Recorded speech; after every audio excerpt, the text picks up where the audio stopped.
According to a recent Gallup poll, 49% of Americans believe that UFOs are real.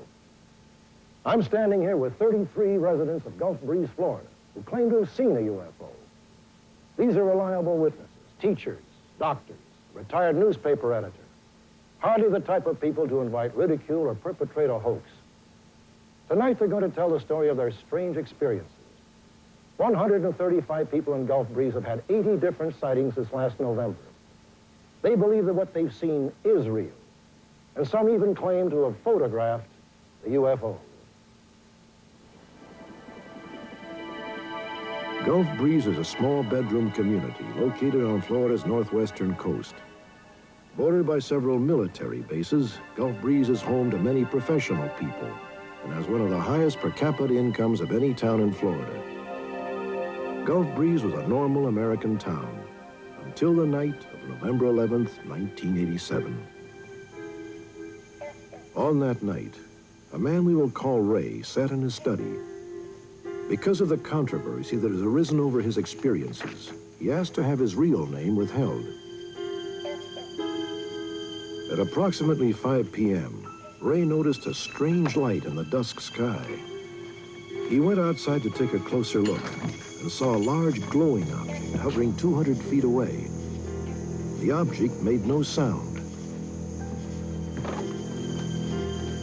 With his Polaroid camera, Ray took these 5 photographs.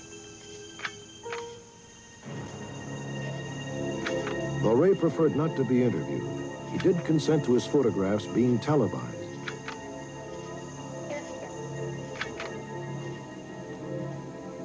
I'm convinced that this was the same thing that everyone in Gulf Breeze has been seeing and has been taking pictures of. I don't know what it was. I know it was something I've never seen before. Those first pictures that came out, there's just no doubt in my mind that this photographer took pictures of whatever it was that we saw. We didn't have a camera to get pictures, but somebody got pictures, and it's just exactly like we saw it. 5 days after his sighting, Ray brought the pictures to the attention of Dwayne Cook, the editor of the Gulf Breeze Sentinel. Cook had concerns about printing these photographs. He felt that UFO stories were better suited to tabloids than to a local newspaper. Looks pretty good. I had serious reservations about it, running this, the 5 pictures or even mentioning them. And then, coincidentally, my folks were coming through that afternoon, or on their way to lunch. So when they came in, we took them to the bank and said, "You're not going to believe what we're going to put in this week's paper." And they went back and they looked at the pictures and they looked at the page that we're making up and looked at each other and said, "Charlie, is that what we saw?"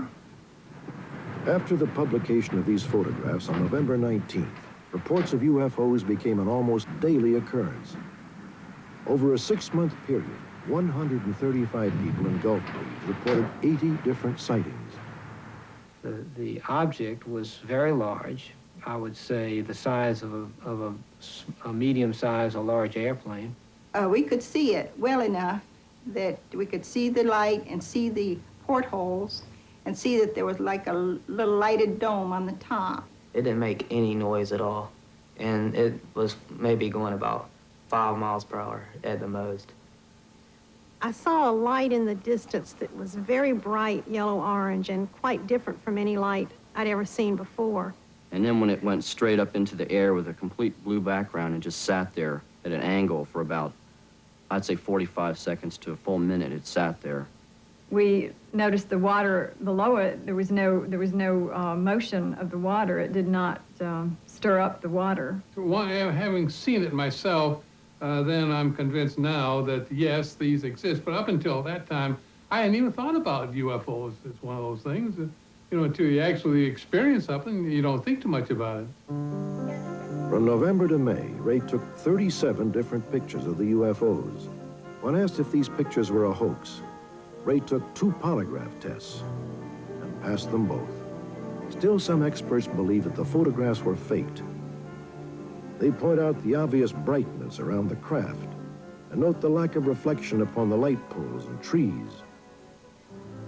To other skeptics, it seems the bottom of the UFO is unnaturally flattened, as if resting on a board. I know that I saw what I saw. Anybody who thinks it's a hoax is entitled to their opinion, but I've seen no proof of anything, of any kind, that even hints at the fact that it was a hoax. I've looked for that kind of evidence because I don't want to be made a fool of either. Nobody does, and that would be bad for my community, which I represent.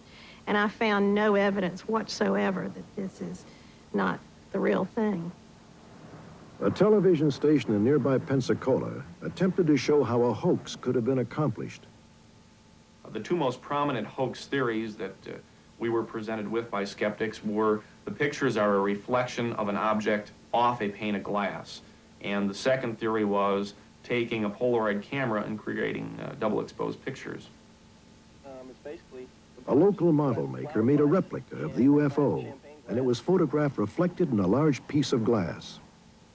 The easiest way for people to understand the reflection off a pane of glass theory is you're sitting in your living room at night watching television and you have a lamp on, and you look over and you notice there's a reflection of that lamp in the window. Well, you can photograph that reflection. The resulting photographs were similar, but nowhere near as clear. One of the problems we had when we were creating pictures with the reflection off a pane of glass theory is it was very labor intensive. It took 3 people to do it. And when we did it in a secluded area and people noticed us doing it. So I think if those pictures in Gulf Breeze were created that way, somebody would have been able to tell by now that it was a hoax. It was too hard to do those reflection pictures without being noticed.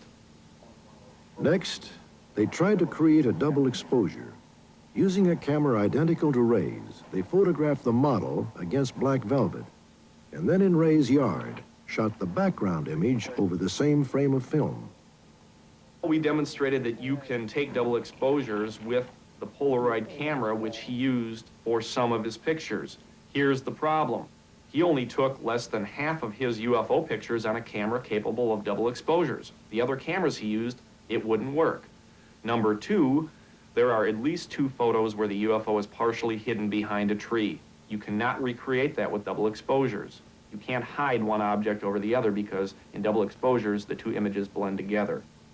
If you are a complete skeptic, you would say any photo could be hoaxed. Bruce Maccabee conducts laser and optical research for the Navy.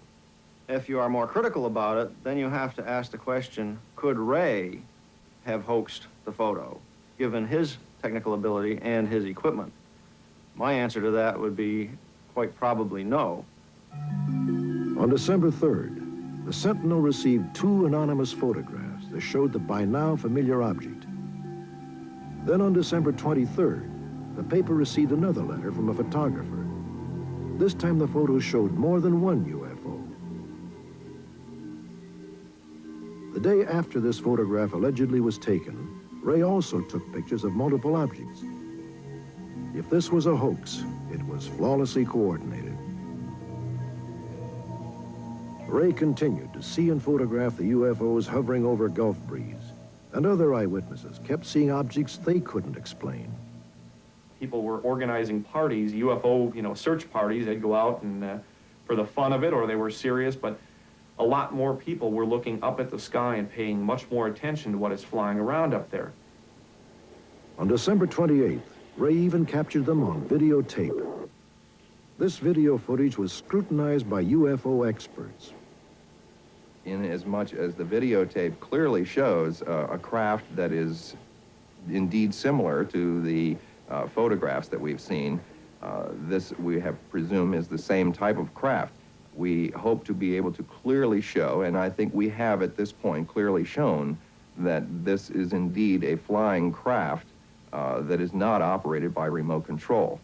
In another picture, taken on December 2nd, Ray photographed a shaft of blue light emanating from the base of the object.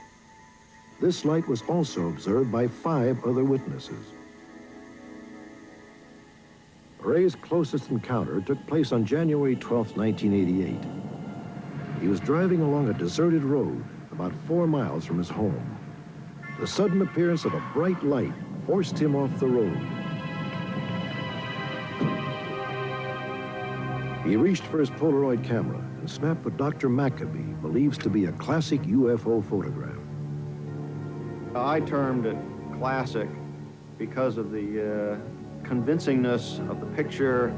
You can see the front of the truck, and you see the road leading away from the truck right over to the object itself, going right under the object. You see the trees in the background. This gives you a sense of actually being able to locate the object in three-dimensional space as being out there. Dr. Maccabee calculated that the object was 12 feet wide and 9 feet tall. Researchers asked Ray to photograph the objects with a homemade stereo camera, 2 Polaroids mounted 2 feet apart. On March 17th, Ray used his camera in this public park. With witnesses present, he shot and developed these pictures. Through analysis of the 2 images, Dr. Maccabee calculated the UFO as being 180 feet away from the camera. Though the other witnesses didn't see the object, they did see the flash of the camera and watched as the image developed. The final reported sighting in Gulf Breeze took place in July, but 2 questions remain. Why was Ray able to take so many photographs of these elusive objects? And why was Gulf Breeze a place where this phenomenon occurred? I don't know why it happened to Gulf Breeze, but I am convinced that the reason that one individual has been able to have 22 encounters, including 18 separate photographic sessions, is because somebody in the UFOs wanted him to take photographs. Otherwise, he would not have had all those sessions. Why are they coming to Gulf Breeze? Well, you've got all this military presence here. Eglin Air Force Base, the Naval Air Station in Pensacola, some smaller military installations. If I was coming from another planet and wanted to spy on Earthlings and wanted to get a good look at their military, Gulf Breeze is a pretty darn good place to do that, if that's indeed what they're doing, if this is real. Some skeptics suggest that the objects were military aircraft being tested at nearby Pensacola Naval Air Station. We've contacted the public information offices at the military bases around here and asked them if they knew anything about it. And basically their answer was no, and even if we did, we wouldn't be able to make a comment on that. Even our own county commissioner, who's a retired Air Force test pilot, said no, he doesn't think, he went on record in our paper as saying no, he didn't think it was military because our military does not have aircraft that can move in the fashion that this moves, especially without making any noise.